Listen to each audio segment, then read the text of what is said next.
But yeah, we are gonna be moving on into the final saga, the Ithaca saga. And I believe this is the only one where I haven't seen like any of the animatics about. So I'm very excited to see what the animators have done for these next 5 songs, which also happen to be my favorite saga out of all the 9. It's a toss up between the Underworld and Ithaca saga, but yeah, I this is basically my other favorite in the entire musical. So yeah, just to emphasize, I am very very excited. The stream might run a little bit over the 3 hour mark. I kind of hope that it doesn't, but I will run it past the 3 hour mark if I have to, depending on the amount of things I have to talk about. To not drag this on any longer, let's move on to everybody's favorite wife. Yeah, we're gonna move on into Ithaca Saga, and the first song is The Challenge. Let's go. Oh, volume. I always forget about the volume. We have the tree and the bed. Ooh. Oh. Annie Flamma? I believe you've seen that name before. But that zoom in camera pan, that was nice. I would choose as soon as I weave the shroud. Oh, that's really nice. Tonight, I'm throughout all the work I've done. Oh, Penelope's voice.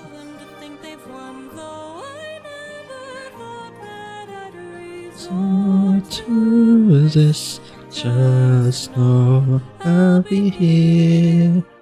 I don't know how much longer I'll last. Oh, all of the like palace mates, the storm.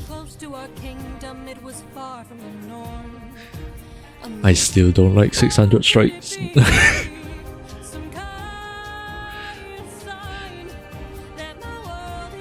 About to change.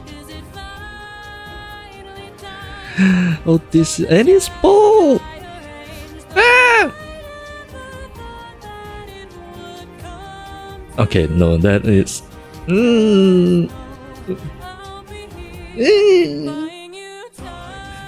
It's running out. Time to be the man of the house. Time is fleeting. Is that smile. Oh. Okay, yeah, that was bad.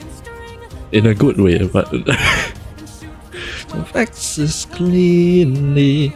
Be the new king. Sit down at. That's how they choose to picture the axis. Let the arrow fly. Don't you know that your aim is true? And Antonius in the center, I guarantee it. Without the best of you. Thought that these. And the 360. I really like this animatic. There's so much movement to it.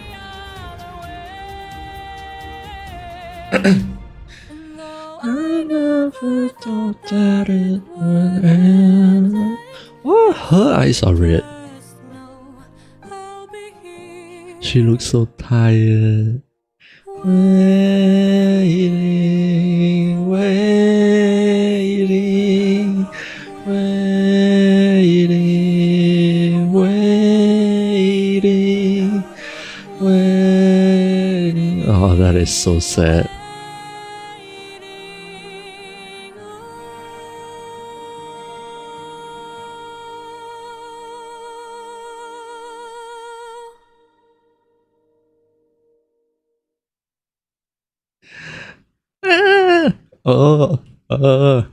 I am so happy about this.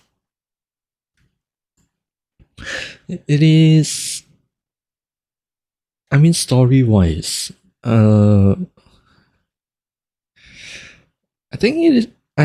Well, to be fair, I haven't seen many reactors to the musical itself because I haven't seen the animatics myself. So I have personally avoided every reactor who has been watching the animatics, which makes up the overwhelming majority of all of the videos I see on YouTube.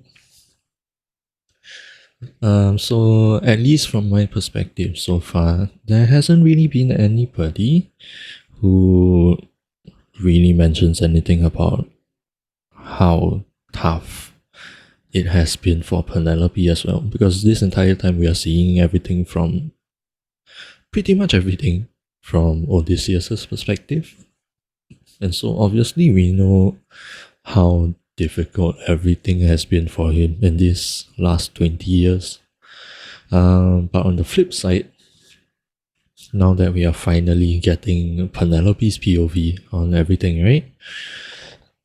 It has to be so draining as well for her to wait 20 whole years holding on to really the only kind of hope that she can hold on to is her own delusions. Like let's say it as it is, right? Because there's no real way for anybody at all to know where Odysseus is, and as a matter of fact, nobody knows where Odysseus is. Well, maybe at this point, apart from Poseidon. But yeah, nobody knows where Odysseus is.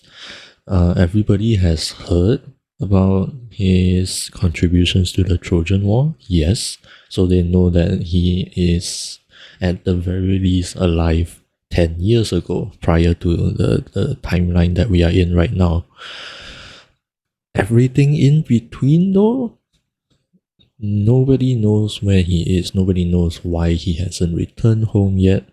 Nobody knows what on earth he's doing out there, wherever he is. Nobody can confirm whether or not he's dead or alive. And if you think about it, 10 years with no contact at all, or from Penelope's perspective, 20 years of no contact at all. And the first piece of news she probably heard was maybe 10 years into the whole journey, at the end of the Trojan War. And then ever since then, it is radio silence. It has to be so difficult to hold on to hope when an entire kingdom is probably like screaming at her that Odysseus is dead. And very reasonably so, because again, nobody knows where he is, nobody knows where he went and what he is going through. And then on top of that, she has 108 suitors trying to. It's not exactly right to say that they are trying to court her. They are really just trying to own her, to be more accurate. So that's just even more stress on top of that. Oh, but the animatics is so beautiful. So over here we get the bit. There's no explicit mention of it yet, but for those of you, I imagine the majority of you who have already finished the musical, or those of you who know about Greek mythology and specifically the Odyssey, this is the wedding bed of Penelope and Odysseus, carved directly into an olive tree, which has a lot of significance to the couple. And then over here, that zoom in thing, yes! This is so good! And oh, I didn't even notice the leaf, I just noticed the camera movement. And that looks so good! And yeah, the sun rising. And of course, Penelope looking very, very tired. Like look at the eye bags. I mean, partially it would be because of her age, because I believe I've mentioned this a couple of times in some of the other previous streams. Penelope would realistically be at least 40 right now. If we assume that she was pregnant, well, or if we assume that she gave birth to Telemachus somewhere in her very early 20s, if we imagine somewhere 20 to 22, I mean, I personally think that that's way too early for pregnancy. That's my personal opinion. But it is not unrealistic, even by modern standards. You hear about teenage pregnancy as well, as sad as that is. If we consider that the standards of the social dynamic between men and women all the way in the ancient Greeks,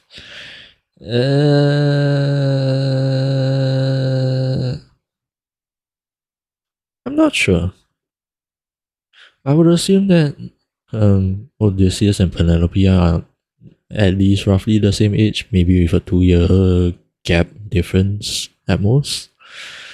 I don't think they would send someone underage to war, or maybe they would. I would have to look that up, but you know what I'm getting at.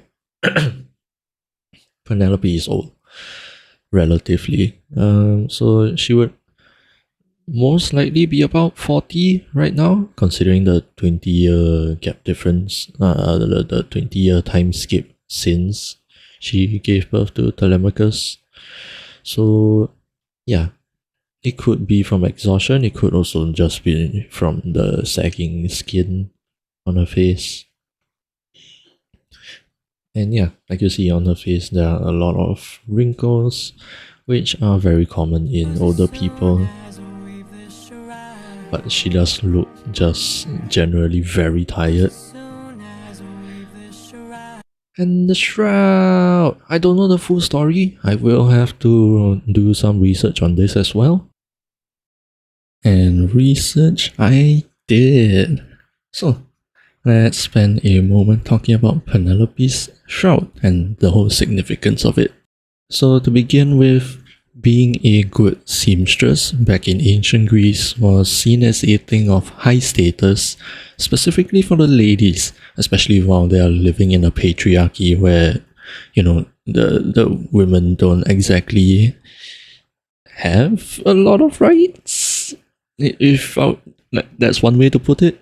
And also, it was just generally a duty of the ladies in a family, be it whether they are daughters, someone's wife, or someone's mother. Being good in weaving gave these women an edge in the marriage market, and it was also not uncommon for the husbands to often show off their hand-woven clothes and all that kind of stuff that their wives made, and they were proud of it. In addition to that, weaving was, there's nothing explicitly saying this, but as far as I can tell, weaving is basically a sort of an art form rather than just a simple handicraft, because you also have different characters in Greek mythology like Arachne and Philomela weaving stories into their textile cloth, rather than just simply focusing on making high quality textile, making them look smooth, look really nice and all that kind of stuff. There's actually art woven into them. So now back to Penelope and her shroud.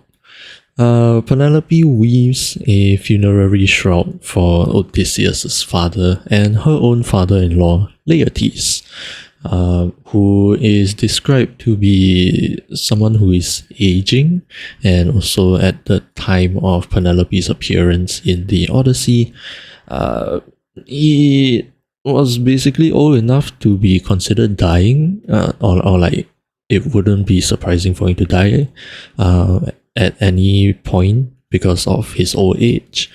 And so, in an attempt to delay the remarriage with one of the 108 suitors, Penelope tries to reason with the suitors, saying that Laertes was the old king of Ithaca, and he also has his own achievements in the Argonautic expedition in the story of Jason and the Argonauts. And so a man of such high status deserves a high quality shroud prepared for his funeral, and so she wishes to focus on making this really good shroud for him, and basically prepare for his funeral before taking anybody's hand in a remarriage. But as we know, she never actually planned to finish the shroud itself, and simply uses it as an excuse to delay the remarriage.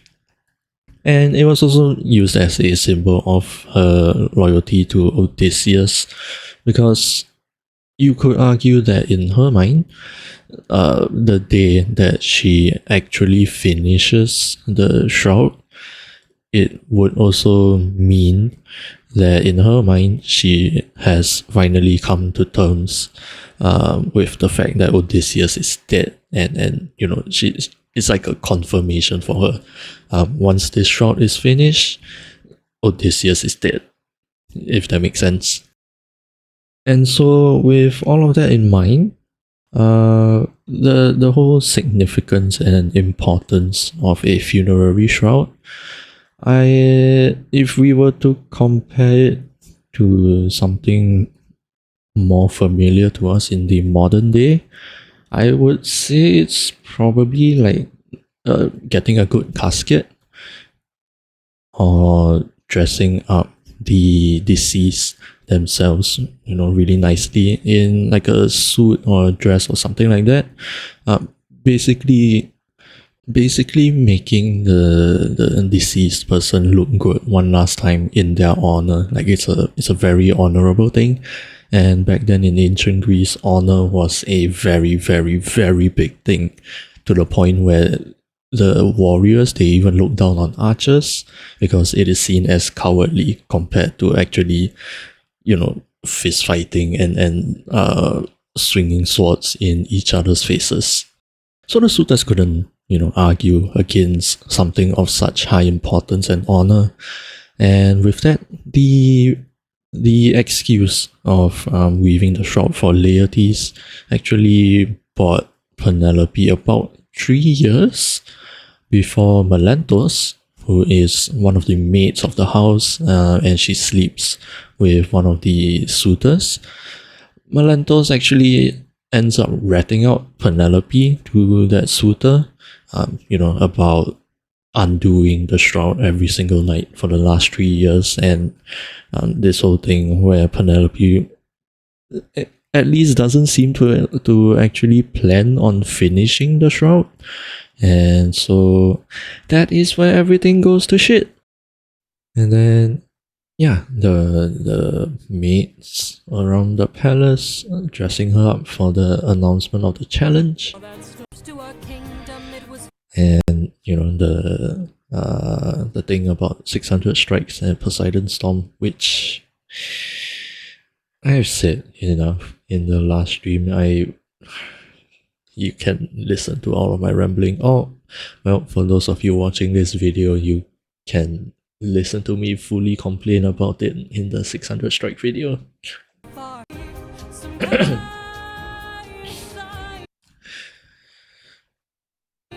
I wanted to look closer at the ornaments and jewelry on her, and like just the general clothes. I feel like this should be some kind of significance, but I don't know enough about the ancient Greeks to really say anything about it right now. I will if I find something in my research, but for now, I just feel like something is there.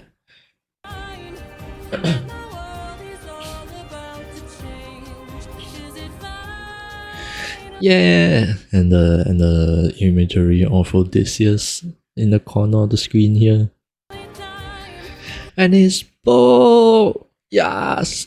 Okay. There was one part where I kind of cringed over here. Just a kind of a nitpick. Well, saying that I cringed was admittedly a little bit much, so I do admit and apologize for that. But yeah, this is going to be a nitpick. So first of all, let's talk about Odysseus' bow. It is described as a palintonos bow, which really just means a bow that is bent backwards, or perhaps maybe a term that is a little bit more familiar for us in the modern day. It is a type of recurve bow. Now, recurve bows are, as I said, they are bent backwards when relaxed, meaning that the two tips at the very ends of the bow, they point away from the archer, and so the shape of the bow when it's relaxed is a little bit more like a C shape. And so when you string them, the bow will require the archer to reintroduce the curve back into the bow and turn it into kind of like a backwards E shape, if you guys can picture that. And so hence you will get the name recurve. Now for Odysseus' bow, it is speculated to be a war bow as well, and the thing with war bows is that they have an incredibly high draw weight. They go up into the hundreds of pounds, or for those of us using the metric system, it is about 50 kilograms of draw. And in pounds, I don't think I haven't been able to find like a specific number for Odysseus's bow particularly, but it would be somewhere around 100 to maybe 120 pounds, give or take. So it's like a 50-60 kilograms of draw, which is a lot. And for reference, for those of you, maybe the numbers don't actually give you a good picture. For those of you who may have done some recreational archery, or taken some archery classes, beginner bows seem to average around 20 to 25 pounds of draw weight, which is about 9 to 11 kilos. And so that makes the war bows on average about 4 times as heavy, which makes it a whole bitch to even bend it, let alone bend it all the way backwards to the point where you can actually string the damn thing. And then not only that, there is also a slightly special technique to stringing it, where you will thread your one leg between the bow and the loose string, hook the bottom tip against the ankle of the opposite foot, and then your knee becomes the fulcrum, and you bend the bow backwards with the tip that is hooked around your ankle and your arm, as you can see in the picture here. Credits to David the Arrowbud for this demonstration. And then on top of that, recurve bows were a new thing to ancient Greece at the time. So on top of it, having a very heavy draw, and also having a sort of special technique to stringing the bow, not many people actually know about the technique because the bow itself is new. But even if any one of the suitors were to be able to actually string the bow, yay! Now they have to pull it back even further to actually shoot the fucking arrow. And so, like many people say, the whole thing about the challenge with the bow, like a big part of it is a demonstration of strength. Now, with all that in mind, the nitpick that I have with Penelope, in the animatic at least, being able to bend the bow that easily all alone. Yes, Penelope was from Sparta and married into Ithaca through Odysseus. But no, that does not automatically make her that physically strong despite being Spartan. Because it is a very common point of argument, I guess you could call it, that because Penelope is from Sparta, which for us in the modern day, we imagine them to be the super heavily militarized society where everyone is like raw warrior, raw, and everyone has gone through military training and they are Spartan in the sense that we use it today. The problem with that is, so the story of the Odyssey, as written by Homer, was set in the Mycenaean period, which is somewhere between 1750 to 1050 BCE. The really militarized Sparta that we think about today, like that whole society got completed somewhere around 8 to 6 BCE, which is more than an entire millennia after the Odyssey. Even if we don't go for the fact of like when that kind of society got completed and instead went to when the route of roughly when it started to become a thing, it is still, as far as I could tell from my own research, the whole military sort of society only started becoming a thing after the Second Macedonian War, which was around 660 to 650 BCE, meaning that the whole "this is Sparta" thingy, it wouldn't have existed for at least another roughly 400 years. But again, this is a nitpick. I am going to be very blunt about that. It is a nitpick. There is nothing inherently wrong with imagining Penelope to be this super physically strong woman, even if that's not the character that she originally was.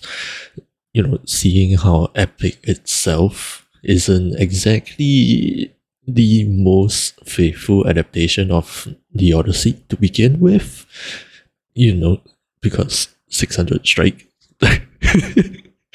But the thing is that it is also not a canon characteristic, even of Penelope in epic, meaning that as it stands, even Penelope in epic would have been more like the original Penelope, whose strengths lie in her intelligence and weaving prowess, not physical strength, or someone who would be turned on by a bloodbath. And that is why I have mixed feelings with the animatic showing how easily she bent Odysseus Bow alone. And yeah, you see all of the suitors eyeing her, and then of course the smile, the the frankly disturbing smiles with the way that they are licking their teeth, or realistically their lips, but you know, pedantix.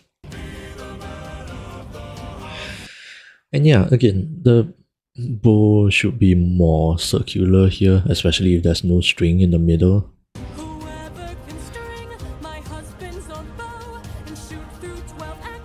And then you see, suddenly it bounces back like that. It makes no sense, frankly speaking. Let's see. Yeah, again, she's able to just yoink on the bow backwards. And again, there's no string here.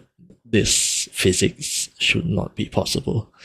But anyway, yeah, she's able to just pull back on the bow very easily without the strings, and then it just bounces back into this much more circular shape. I am just nitpicking about the physics here, but yeah, that is a bit of a problem.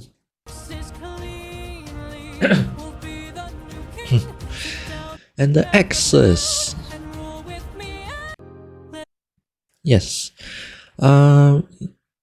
I believe that there is no actual like confirmed way of what the axes look like when Penelope set this challenge. It could have been the axe hits like this, and then they shoot through where the handles are supposed to be. It could have been the two-sided battle axe, where you have two big crescent moons and then a hole in the middle. It could have been, I believe there are also like different kinds of axes back then. I don't know which ones they use for the ancient Greeks specifically. But yeah, there's no actual any actual confirmation as to what kind of axe specifically Penelope used for the challenge. Yeah, it was interesting to see that they drew it like this. And to be fair, this is also the way that I imagined it, because there needs to be a hole, you know. And yeah, all of the disturbing smiles, and I can almost guarantee that this is Antinous, because he is basically the voice of all of the suitors, and he's in Epic. And then there was, yeah, this part. Why is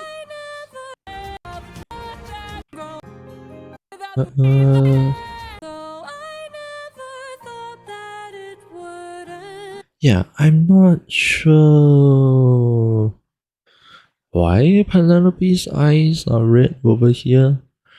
If we are taking the red to be the representation of a monster, you know, how just like how Odysseus' name turns red whenever he embraces the ruthlessness, you can also see how they drew Antinous' eyes red as well, because he is a monster in his own right. A very different kind of monster that Odysseus is.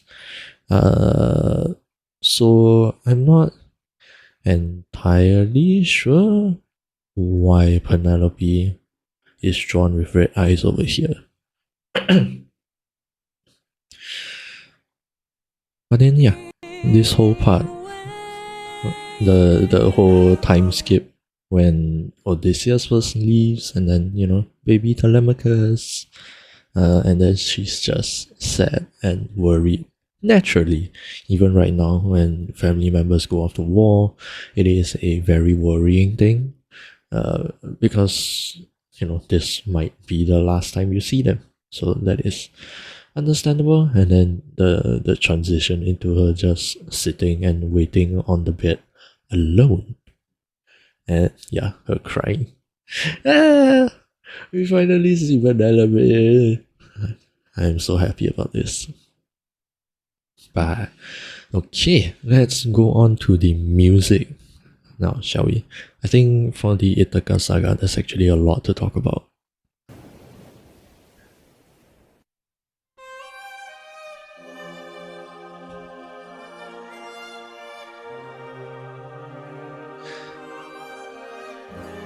And yeah, you get Penelope's instrument plus her motif, which has been established many times throughout this musical.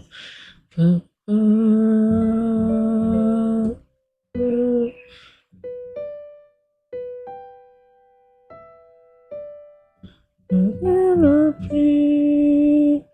think I'm playing the wrong note. I think that's it.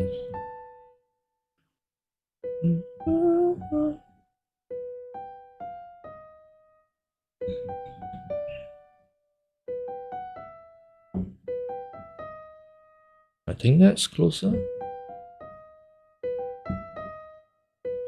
Penelope.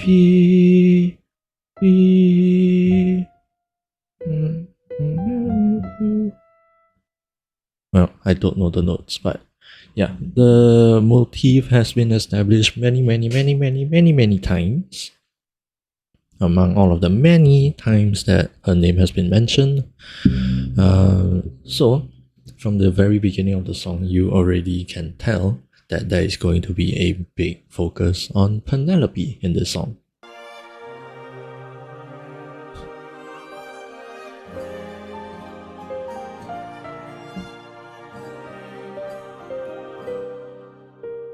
I'm supposed to choose a suitor to wear the crown.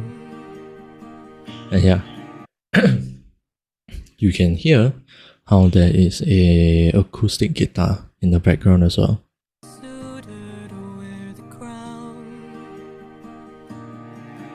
Not because the acoustic guitar is part of Penelope's instruments, but more so because that she is thinking of Odysseus here.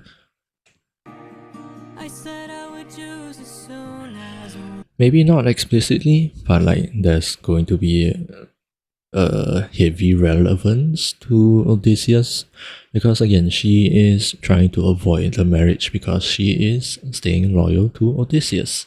So I think there's going to be a lot of acoustic guitar pairing up with Penelope's viola or violin, because you know they are just so connected. I said I would choose as soon as I weave the shroud. They don't know that. And yeah, that's just the strings. It's so pretty. And also, even now, I want to point out the piano. I don't know if it is like an intentional. Well, now that I think about it, because I was initially thinking that, you know, because how the piano has already been established as Athena's instrument, so initially I was thinking, you know, whether or not this was just a sign that Athena was around, but no, now that I am thinking about it, the piano is also considered a string instrument, and for Penelope's like musical representation, it is mainly the viola, but also with an accompaniment of string instruments. So it could just be that, you know, the typical orchestral strings that we hear with Penelope, and then also the acoustic guitar and the piano are technically also string instruments, and you know they make sense to pair with Penelope's musical representation. Who knows?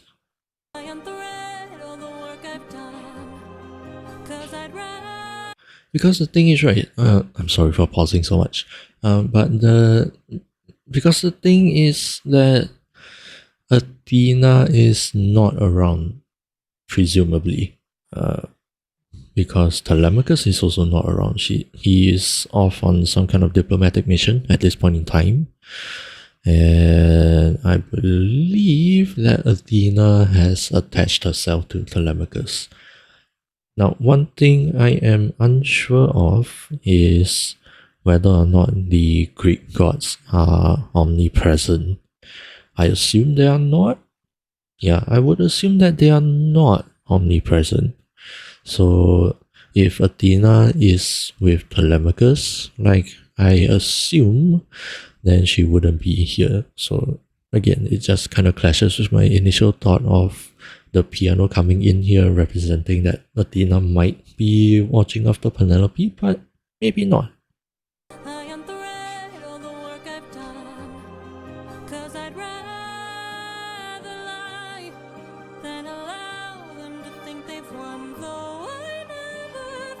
That I resort to this, just know I'll be here.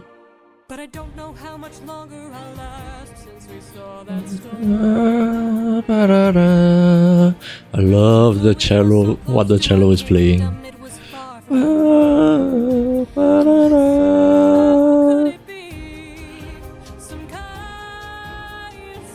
And yeah, just the drums coming in as well, or the percussion, not so much the drums.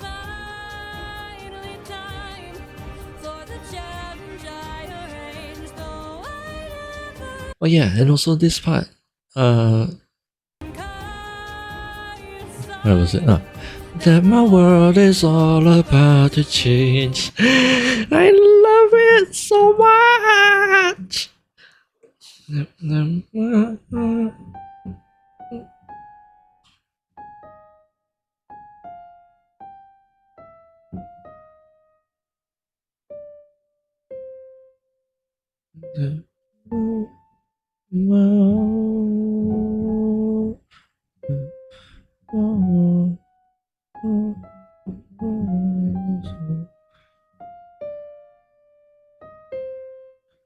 world is all about.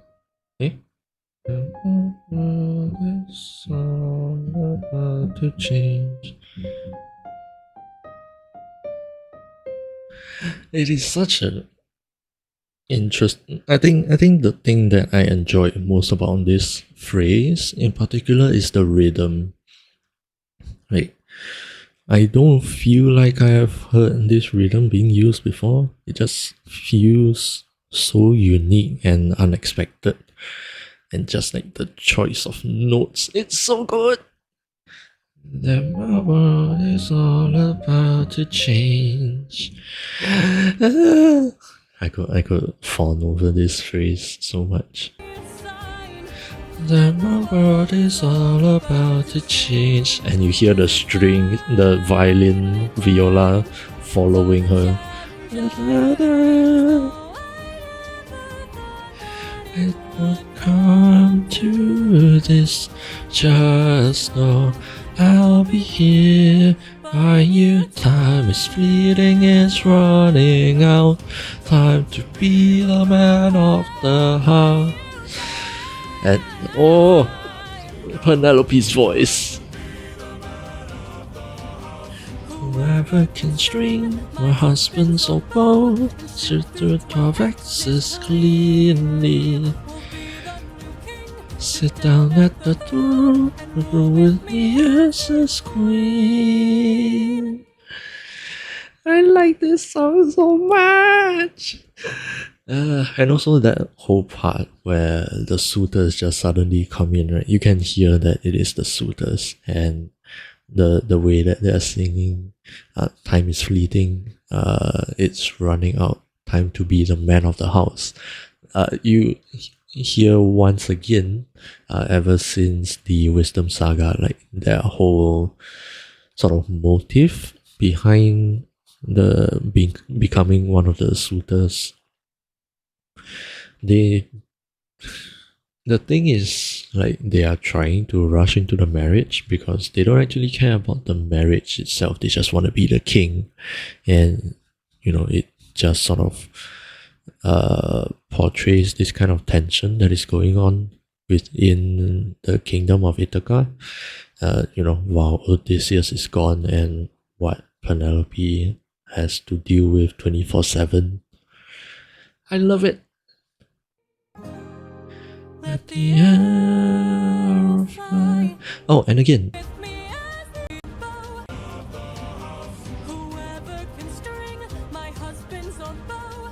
I think there's a acoustic guitar.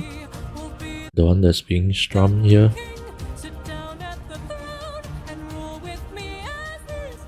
But if not there, then right here you can hear an acoustic guitar. Yeah, now it's becoming very softly strummed.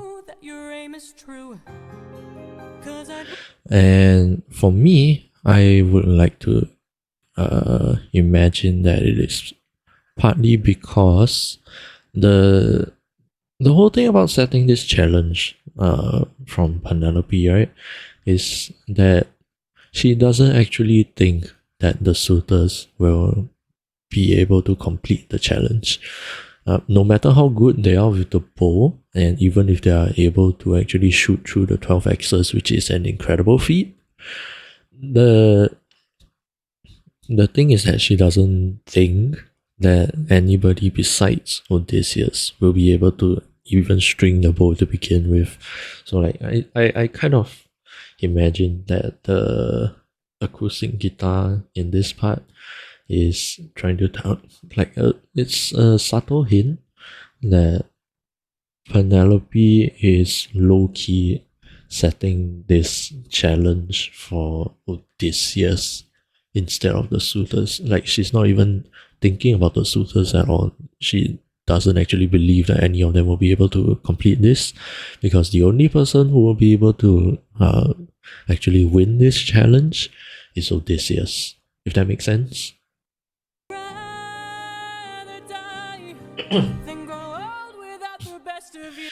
Then grow old without the best of you. The suitors are not the best, at least in Penelope's eyes. Thought that this would be the lengths we go for love, but I would not have it any other way. And though I never thought that it would end like this, just know I'll be here, waiting, waiting. Penelope,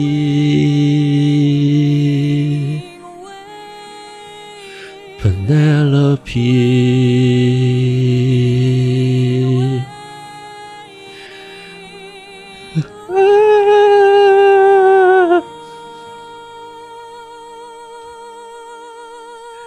It is so good. It is so good. I love the waiting motif. Was the only other time we heard that motif in the underworld? When Anticlea was singing, waiting, waiting. I don't know if this is just a personal preference, or if there's some kind of music theory that supports this, but I feel like the best sounding motifs in this whole musical are often the simplest ones. You know, Penelope's motif, Penelope, and now we also have the waiting motif, waiting, waiting. Both of them only have 4 notes.